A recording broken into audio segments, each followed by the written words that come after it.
Big day because it's sort of day two of trying to sell the EU deal, the reset, the Brexit betrayal, many are calling it. Earlier, the Prime Minister faced MPs as the backlash to his EU deal grows. Does it drive down bills? Does it drive up jobs? Does it strengthen our borders? And in each case, the answer is resoundingly yes.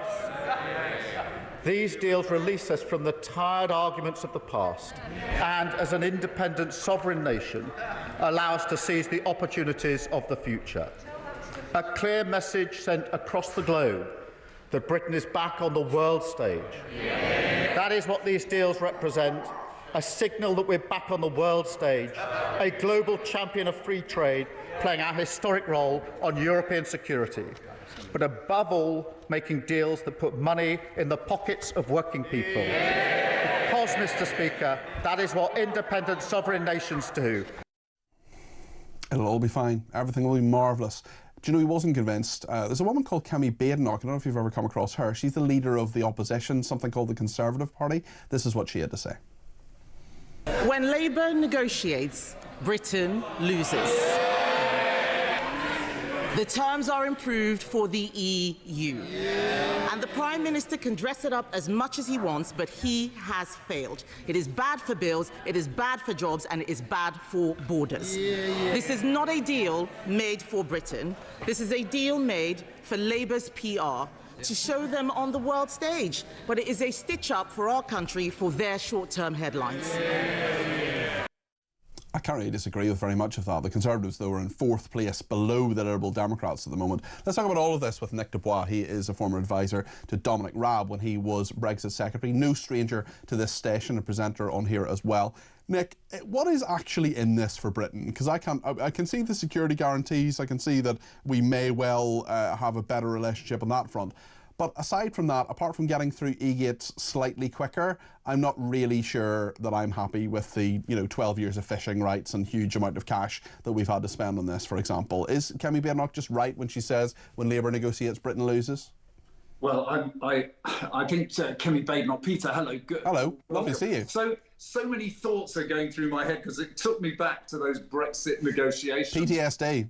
And a little bit of that. And look, the mistake we made when we were in power negotiating with the EU was we underestimated the EU. It's simple as that. They are skillful negotiators. They have a lot of cards in their pocket, and they remained united. And I have to say, I think that the government this time underestimated the EU. They set themselves up to actually end up with an agreement that is simply here.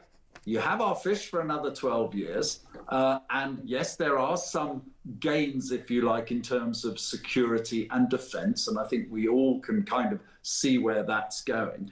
But it's nothing more than agreement to agree. That is it. Now, what they are going to agree and the price of what we've given up, I think is going to be judged poorly in the future. For example, doing a trade deal, Labour are telling everyone today, when you do a trade deal with another bloc, you always do trade-offs, you give things up. That is true. But actually, what we've done here is we've entered into an agreement to agree a trade deal where we will, yes, gain freer access for a certain amounts of foods, but unlike other trade deals, where if you have a dispute, you have an arbitration method to sort it out, we basically said, over to you. We are giving you the sovereign right to make decisions through your courts. That's a win for the EU, right? They're good at what they do. When it comes to the Defence and Security Pact, even there, whilst I welcome the principles behind it, we're going to pay to join a scheme that will allow us to bid for work when we actually have no idea how much work we will win or even be allowed to do. It is an open deal that favours the EU because, once again, Britain failed to actually understand. And on the fisheries stuff as well, we had in the press release, Starmer was saying, well, we're going to back up our fishing industry by giving them 360 million quid. if you have done a good deal for your country, you don't need to put more taxpayers' money into an industry you've just saved. The fact is they haven't just saved it. He's stopped a few boats, but the boats he has stopped are fishermen who are going out there to fish our waters for 12 years. Yeah, I mean, look, the fishermen have been sacrificed here in return for getting closer to the EU. It's as simple as that. And they've made a calculation that something, because fishing is about 0.03% of our economy, I'm not doing it down, that still represents several thousand workers and so forth. And they've traded that off for basically the food and agricultural products that we all know are going to effectively pass more smoothly through the borders. It's a done deal. But they also set themselves up to fail again, because they were so desperate, the government, to actually have an announcement, something to say that the EU did something they've been doing for decades, Peter, which is coming at the last minute with sweeping demands, hold you to ransom. Yeah. And we basically capitulated for the sake of a deal. Now, look, at the end of the day, people are going to make their own minds up. But I think Labour have got one thing right, and this is causing problem for the Conservatives. Actually, I genuinely think most of the public, I'm not saying the people who listen to the great station of Talk necessarily, but I don't think they're going to worry about this too much at all. I saw some really interesting polling actually earlier this week saying that there's so many people who don't think Brexit happened in the first place anyway, in any tangible way, and that Boris Johnson's deal was not a good one. Therefore, if you tinker with it and you change it in the way that Starmer's done, what's the difference really anyway? Because they have failed to see the benefits of Brexit that we were told were going to happen, such as taking back control of our borders, more money for the NHS, etc. No, look, let's be honest, taking back control of your borders, that was a joke. It was a ridiculous thing to say, and it's been found wanting under the Conservatives. Boris Johnson's deal really didn't do very much except bring Brexit to an end.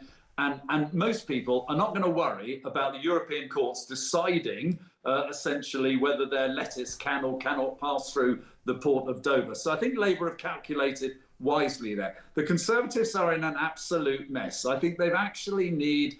fourth in the polls, Nick. Did you think you'd see a day where the Conservatives were at their lowest point than when you were in government, Theresa May's government, negotiating this deal? They're down below the Liberal Democrats, 16% in some polls. Well, I think anyone who leads the Conservative Party who served in the last government is doomed to failure. Yeah. It really is, I think, as simple as that. But the Conservatives really now need to find their mettle and find their space. I like it when the Conservatives are talking about getting us as the most competitive country in the world, talking about Singapore on Thames, talking about deregulation. They should be attacking this deal politically. If they want to attack this deal, don't just say it's a sellout. Actually explain why it may not make us more competitive, why it may cost us more jobs. How can Labour come to the dispatch box and say, this is going to create more jobs and it's going to lower your bills? Don't you remember them saying they were going to get electricity bills down by £300? I mean, there's so many things that Labour said on the Conservatives previously that weren't worth the paper they were printed on. Earlier on today, the notable Brexiteer, now Shadow Foreign Secretary, Dame Priti Patel, spoke to Mike Graham on his breakfast show Morning Glory about the deal. This is what Priti Patel had to say.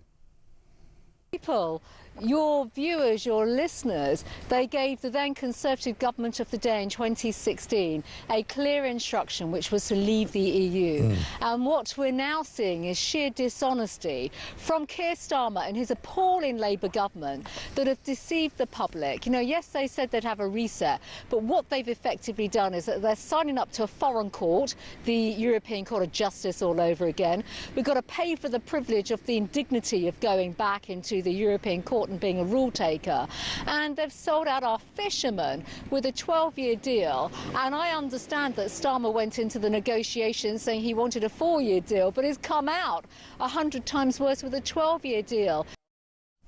I mean, it's not 100 times worse, it's 3 times worse. But anyway, there we are. What do you make of what Priti Patel said there, Nick? Well, look, there's nothing actually wrong in the sense that what she's highlighting has happened. But this is pointless ground for the Conservatives. So I'd much rather they were attacking it as you did a deal and got nothing in return. Yeah. You've not actually helped grow this country's economy with this deal, because first of all, they've got something from it. They've got fisheries from it. They've got things out of you, but we haven't got anything back. All that the Conservatives are doing at the moment is trying to out-reform reform. Peter, you've been in politics long enough to know when a party does that, they never actually win the argument. You're never going to win the argument. You're never going to get those votes back trying to do that. Nick, thank you so much. Really good to talk to you.